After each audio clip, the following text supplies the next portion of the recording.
আসসালামু আলাইকুম এভরিওয়ান। চলুন আজকে আপনাদের সাথে শেয়ার করি প্যানকেক রেসিপি। যে কোনো মেহমান আসলে ঝটপট আপনারা সার্ভ করতে পারবেন। প্রথমে আমি একটা বোল নিয়ে নিব।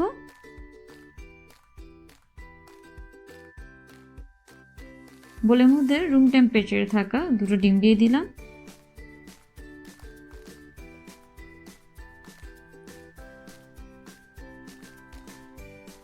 এরপর আমি দিয়ে দিব চিনি।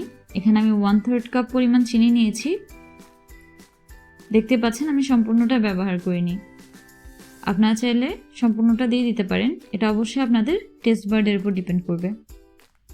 এবার একটি হুইস্কের সাহায্যে আমি ডিম ও চিনিটাকে ভালোভাবে মিশিয়ে নিব যতক্ষণ না চিনিটা পুরোপুরি গলে যাচ্ছে।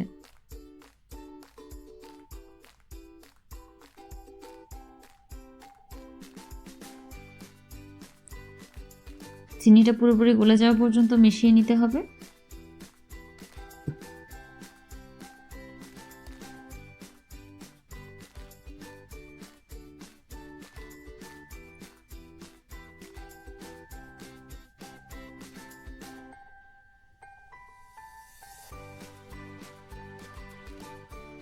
মেশানো হয়ে গেলে এবার আমি দিয়ে দিব 3 টেবিল চামচ পরিমাণ তেল।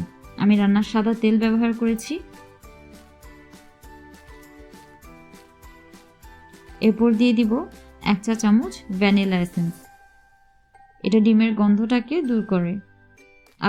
আপনাদের হাতের কাছে যদি ভ্যানিলা এসেন্স না থাকে তাহলে আপনারা সামান্য একটু লেবুর রসও ব্যবহার করতে পারেন। এবার সবগুলো উপাদান ভালোভাবে মিশিয়ে নিব।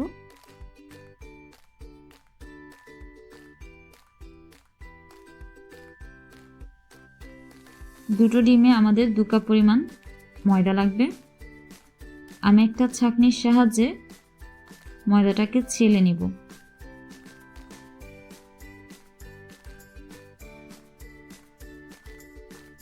আরও দিয়ে দিব 1 টেবিল চামচ বেকিং পাউডার। এই রেসিপিটাতে বেকিং পাউডারের পরিমাণটা একটু বেশিই লাগে। এবার শুকনো উপকরণগুলো খুব ভালোভাবে ছেঁকে ডিমের মিশ্রণের মধ্যে দিয়ে দিব।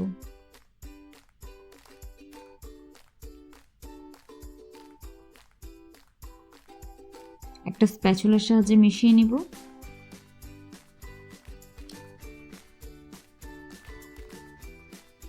এর মধ্যে দিয়ে দিব 1 কাপ পরিমাণ পানি।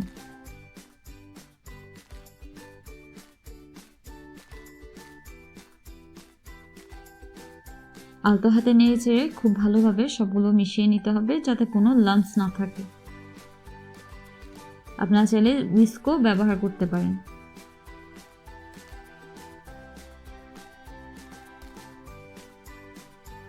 দেখতে পাচ্ছেন আমার মিশ্রণটি এখনো একটু শুকনো রয়ে গেছে, তাই আমি আরেকটু পানি ব্যবহার করব।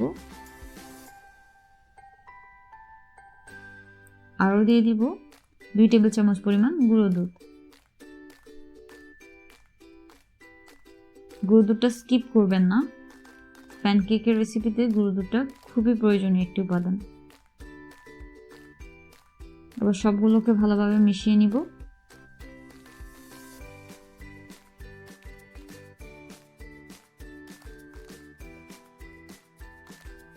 কনসিস্টেন্সিটা এরকম হতে হবে, আপনারা দেখেই বুঝতে পারছেন।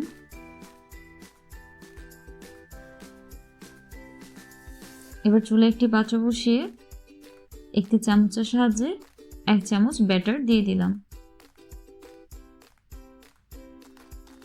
ফ্লেমটা মিডিয়াম টু লো থাকবে।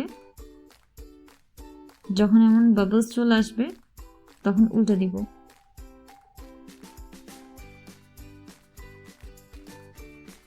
বাস, দুপাশ হয়ে গেল। এভাবে এক একে সবগুলো প্যানকেক করে নেব।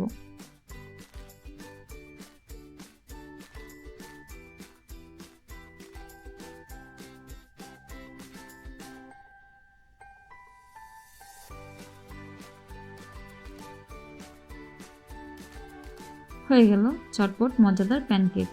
আপনারা চাইলে সুগার সিরাপ, মেপল সিরাপ অথবা কনডেন্স মিল্ক যে কোনো কিছু দিয়ে সার্ভ করতে পারেন।